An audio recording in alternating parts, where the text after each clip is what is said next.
Заменик министер, ве слушав кога го кажавте законот, кога го читавте законот и кога кажувавте дека согласно директивите, мислевте дека никој овде не слуша ништо што кажувате и дека законот, овие од опозицијата повторно само нешто ќе кажуваат, а законот ќе си помине.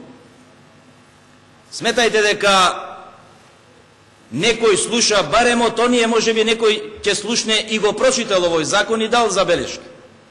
Забелешки имавте и на Комисијата за финансирање и буџет, не одговарате. Сега повторно забелешки ви даваат, повторно не одговарате. И сето она што ние овде ќе го кажеме, овие само наоѓаат нешто за да се бунат и да не пројде закон.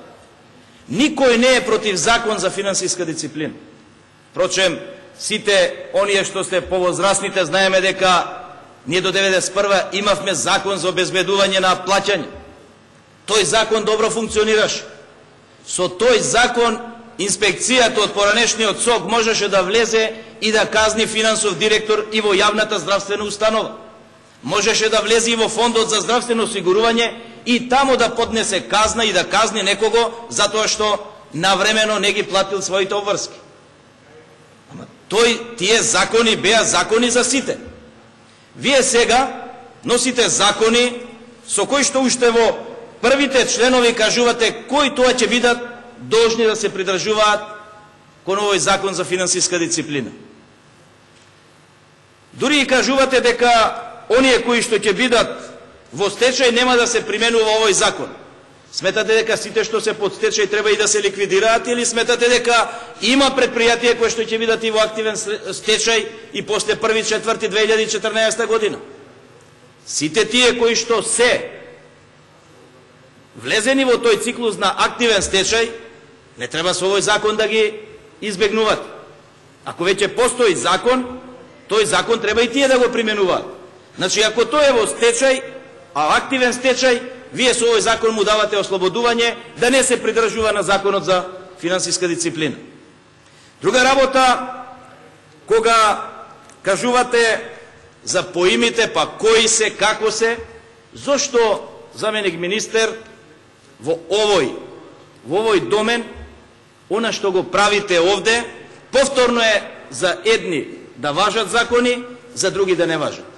Сметам дека колегите кога ви рекоа дека за приватниот сектор законот за финансиска дисциплина ќе почне од 1.4.2014 година, а за оние економски оператори кои што ќе соработуваат со приватниот сектор, а се од јавниот сектор, за нив законот ќе важел од 1.1.2016. Па имајќи предвид дека вчера разговаравме овде за закони со кои што одложувате одредени закони кои што сме ги донеле овде. Сметате ли дека посебно го правите овој датум, овој начин на кој што ги пролонгирате роковите, за да полесно кажете рокот од 1.1.2016 се пролонгира до 1.1. не знам и до кога ќе биде? Сметате ли дека, не дај Боже да сте 2016 на власт, ама вие ова тогаш истово ќе го направите? Повторно ќе направите пролонгирање на овие рокови.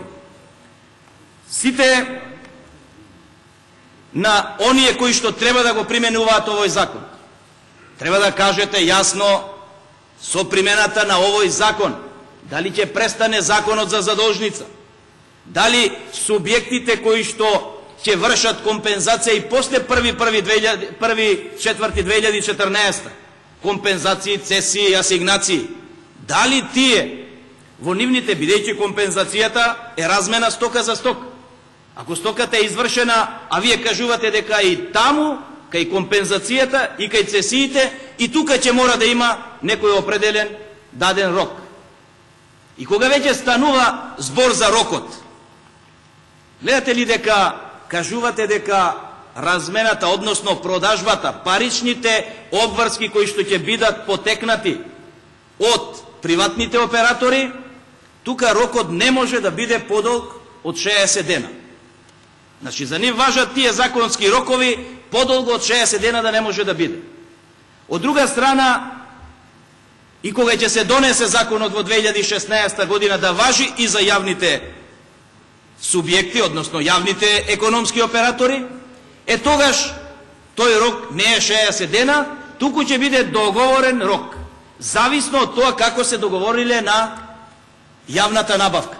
А знаеме дека јавните предпријатија претежно си ги вршат набавките на стоки и услуги од приватниот сектор преку јавни набавки. И значи тука важи она договорот, за нив нема да важи дали ќе биде 60 дена или може да се договорат и 6 месеци. И ние овде сега, од една страна, добро решение, потребно е да има финансиска дисциплина, никој не е против тоа, и тоа у тој закон, у таа законска рамка, зошто одредени лица, економски оператори да бидат изземени? Зошто? Треба да одговорите. Што е тоа што ве тера да размислувате на вакви работи? Сметате ли дека сите оние од 1.4.2014 кои што не ќе можат да ги платат обврските кои што ги имаат, а тоа се сите оние кои што работаат за државата, бидејќи државата е изземена овие 2 години, 2014-2015, сметате дека пари во буџетот ќе полните некој ако не плати обврска спрема некој подизведувач, на кој што, каде што подизведувачот работел и му должи државата, во тој случај вие само ќе одите и ќе го казните 5 до 10.000 евра. Повторно наоѓате начин како луѓето да ги казнувате, како повторно да влезете во онаа шема што се вика овде си изгрешил и овде ќе бидеш казнен. Немојте да сметате дека вакви работи ќе можат да прават само оние луѓе кои што имаат големи средства и дека тие нема да бидат казнувани. Каква држава сме каде што секој секого гледа да го прелаже, било да е во трговска стока, било да е во плаќањето, вакви работи ќе има доста. Ама главниот проблем на сите оние кои што ги знам, економски субјекти, произлегува од нередовното плаќање кое што го врши државата. Впрочем, видете што се случи со Алпине кога отиде, дали е во стечај, дали го ликвидиравте, на колку даночни обврзници во Република Македонија тоа друштво им должи. Сите тие Алпине овде дојде со тројца луѓе. Тројца луѓе работеа за Алпине, другото беше се наши економски оператори кои што работеа како подизведувачи. На сите тие Алпине им должи. И државата им должи на Алпине нормално. И сега, од 1.4.2014 сите овие субјекти или треба да си седат дома, или да не преземаат никаква работа за која што ќе треба да ги плаќа државата. А знаеме каква е состојбата во државата. Па впрочем, за плати, за пензии, вчера пуштивте обврзници за да земете 90 милиона, мислам, евра зедовте, повторно од парите кои што треба, повторно стопанството да ги земе. И од 2016 повторно зборуваме на јавните предпријатија ќе им биде многу полесно во ваква држава каква што сме денес ако работаат. Сметајте дека државата кога ќе им притреба ќе даде обврзници, ќе собере пари. Ама тие пари ги земате од банките каде што предпријатијата треба да се наведнат и да оди да земе кредит, за да со тој кредит ги плати обврските спрема добавувачите. И ние сега овде зборуваме дека ќе правиме европски закон, па после да кажеме дека не е европски закон, малу е видоизменет, и ние ќе работиме вака, за приватниот сектор законите ќе важат 60 дена, за јавниот сектор ќе важат колку ќе се договорат. И друга работа за приватниот сектор. Законите ќе важат од 1.4.2014 година, а за јавните оператори ќе важат законите од 2016 година. И повторно овде да изгласаме еден закон со кој што не кажуваме дали ќе повлече измени и кај другите закони. Дали ќе спречите да има компензации, цесии и асигнации со воведувањето на овој закон? Дали ќе ја повлечете задолжницата од употреба? И она кога зборувавме за задолжницата, земете ги само стенограмите. Ќе сватите дека ова, ви го зборувавме и тогаш, малку видоизменето. го зборувавме затоа што финансиска дисциплина во Република Македонија е и текако потребна. Потребна е затоа што никој на никого не плаќа. Дури имаме и присилно земање на одредени луѓе, дај што даш, само да земат и да нападат. И до најголемиот должник повторно е државата.